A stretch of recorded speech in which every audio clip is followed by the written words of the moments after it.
ये कहानी है सोना और पारो की।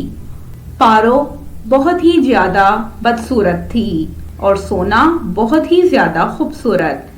पर सोना काफी घमंडी थी और पारो में जरा भी घमंड नहीं था। पारो का कद काफी छोटा था, जिसके कारण अक्सर लोग उसका मजाक उड़ाते थे। सोना काफी सुंदर थी, इसीलिए उसे अपनी स्किन का ख्याल रखना बहुत पसंद था। वो घर का कोई काम नहीं करती थी, बस सारा दिन अपनी स्किन का ख्याल रखती रहती थी। दूसरी ओर उसकी बहन पारो तो सारे घर का काम करती थी।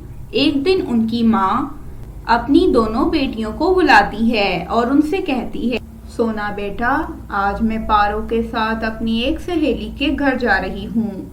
जब तक हम वापस आएंगे आप सारे घर की सफाई कर देना। अरे माँ, अगर आपको जाना ही है तो मेरे साथ चली जाएं। आप क्यों इस छोटी पिद्दी को लेकर जा रही हैं? वैसे भी इसकी शक्ल इतनी भयानक है कि आपकी दोस्त इसे देखकर डर जाएगी और मुझसे घर के कोई काम नहीं होते।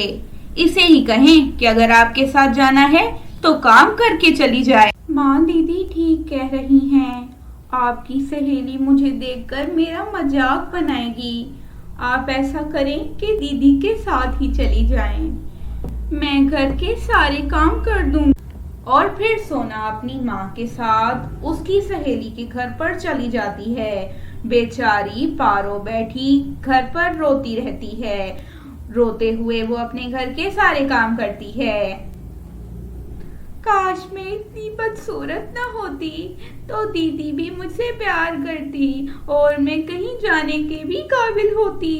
सोना से मिलने एक दिन उसकी सहेली उसके घर आती है। उसकी सहेली पारो को देखकर जोरों से हंसती है और कहती है, अरे सोना, तुम्हारी ये बहन तो बहुत काली है, काली कलोटी कहीं की। हा हा हा।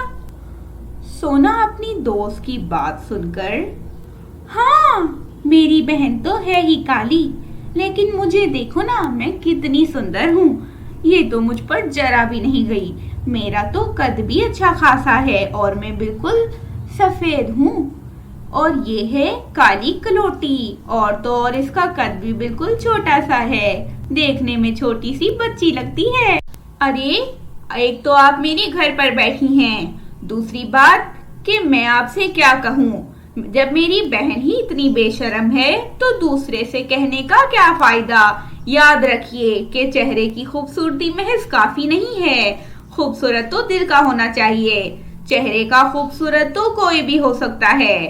हाँ हाँ, अगर कोई भी खूबसूरत हो सकता है तो तू क्यों नहीं है? तू इतनी काली बदसूरत क्यों है? वो दोनों सहेलियां इस तरह हंस रही थी। बेचारी पारो की आंखों में आंसू थे। वो वहां से चली जाती है। पारो ने आज फैसला किया था कि वो अपने घर को ही छोड़ देगी। पारो अनजानी मंजिल की तरफ निकल पड़ती है। चलते चलते पारो एक कुटिया में पहुंचती है। पारो जब अंदर जाती है तो अंदर तो एक जादूगरनी थी। उसे देखकर पारो डर जाती है। जादूगरनी पारो को देखकर हंसने लगती है और हंसते हुए कहती है, हा हा हा, जानती हूँ कि तुझे क्या चाहिए। तुझे जो चाहिए मिल जाएगा। मैं एक अच्छी जादूगरनी हूँ और मुझे पता है कि तू क्यों दुखी है।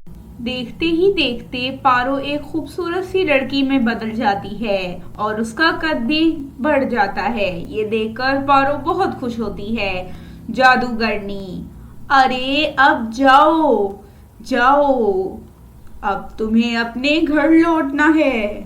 पारो बहुत खुश थी। वो खुशी खुशी अपने घर लौटती है। अब तो पारो के बाल भी सोने के हो चुके थे। अब तो पारो अपनी बहन सोना से भी ज्यादा सुंदर लग रही थी।